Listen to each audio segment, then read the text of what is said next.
बाहरी व्यक्ति आके कोई थोड़े दिनों के लिए बाजार लगा के कर चला गया, वो नुकसान नीमच का बाजार भुगतता है। नगर पालिका और कलेक्टर को आवेदन भी दिया था इनको। कई जमीनें ऐसी जो नगर पालिका जीत चुकी है, उन जमीनों को नगर पालिका अपने आधिपत्य में लेना चाहिए। जहाँ सेल लगी हुई है वो भूमि विवादित होकर के अभी माननीय सुप्रीम कोर्ट में प्रकरण विचाराधीन है। नीमच के बाजारों में भारी भरकम भाड़े पर दुकानें लेकर कारोबार करने वाले व्यापारी परेशान हैं। उनकी जायज व्यवस्था का कोई हल नहीं निकल पा रहा। परेशानी की वजह है मेलेनुमा सजने वाली दुकानें, जिनका बिजली बिल से लगाकर किराया तक बहुत कम है। न वे जीएसटी चुकाते होंगे न वाणिज्य कर, सामान की भी कोई गारंटी वारंटी नहीं।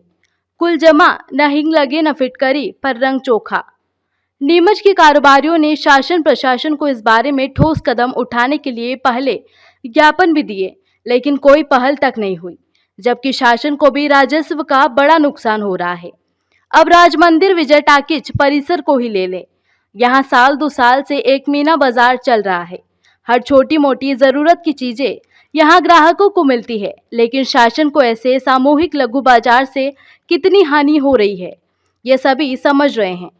ऐसे ही और जगहों पर भी ऐसे टीन शेड या टेंट में बाजार आए दिन सस्ते रहते हैं, जिनके कारण नीमच के बाजारों को सीधा नुकसान होता है। स्थानीय व्यापारी कहते हैं कि बाजार में दुकान का किराया भारी, बिजली का बिल भी भारी, इसके अलावा जीएसटी सहित अन्य टैक्स मिलाकर देने के बाद व्यापारी को कितना बचता है, जबकि मीना बाजार जैसे दुकानदारों को बचत ही बचत, ऊपर से सरकार को भी घाटा। बाहर से ऐसे व्यापारी आते हैं और मोटी कमाई करके चले जाते हैं। ग्राहक ठगा जाता है और स्थानीय व्यापारी दुकान में सामान के रोज केवल साफ सफाई कर घर चले जाते हैं। इस मामले में नपा ने अपनी मजबूरी बताई है, जबकि स्थानीय व्यापारी प्रतिनिधि और पार्षद सवाल खड़े कर रहे हैं। नीमच शहर के लिए काफ़ी लंबे समय से समस्या है। जो दुकानदार हैं, जो इतना पैसा लगाते हैं, इतना वो इन्वेस्टमेंट करते हैं, और पता चलता है कि बाहरी व्यक्ति आके कोई थोड़े दिनों के लिए बाजार लगा के कर चला गया, वो नुकसान बाजार नीमच का बाजार भुगतता है। न उसका जीएसटी पेड है, माल कहाँ से आ रहा है, कैसे बेच रहा है, किन दामों में बेच रहा है, तो इसका खामियाजा नीमच के जो लोकल दुकानदार हैं वो भुगत रहे हैं।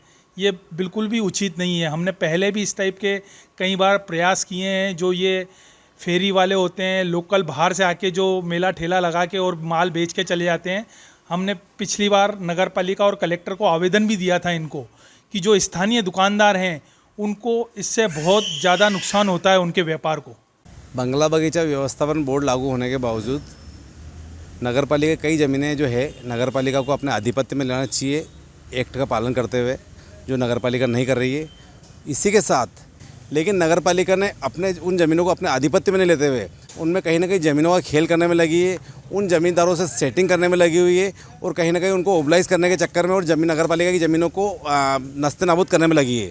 वर्तमान परिषद को ये चाहिए कि जो ज़मीनें नगर पालिका जीत चुकी है उन ज़मीनों को नगर पालिका अपने कब्जे में ले और शासन की आय और नगर पालिका की आय बढ़ाए। हम इस मामले में बहुत जल्द ही नगर पालिका के पार्षद भी विशेष सम्मेलन लाएंगे और मांग करेंगे कि नगर पालिका की ज़मीन नगर पालिका के पास आए और नगर पालिका को राजस्व का प्राप्त हो। अगर नगर पालिका ईमानदारी से कार्य करे तो नगर पालिका पूरे मध्य प्रदेश में सबसे अमीर नगर पालिका हो सकती है। जी हाँ, जब इस प्रकार का होता है तो संबंधित सेल लगाने वाले जो रहते हैं वो निकाय में आवेदन देते हैं, उन्हें कितनी भूमि की आवश्यकता है और भूमि उपलब्ध होने की स्थिति में, साथ ही इस बात का ध्यान रखें कि उससे कोई ट्रैफिक वगैरह प्रभावित ना हो, रखते हुए हम लोग उनको भूमि का आवंटन करते हैं।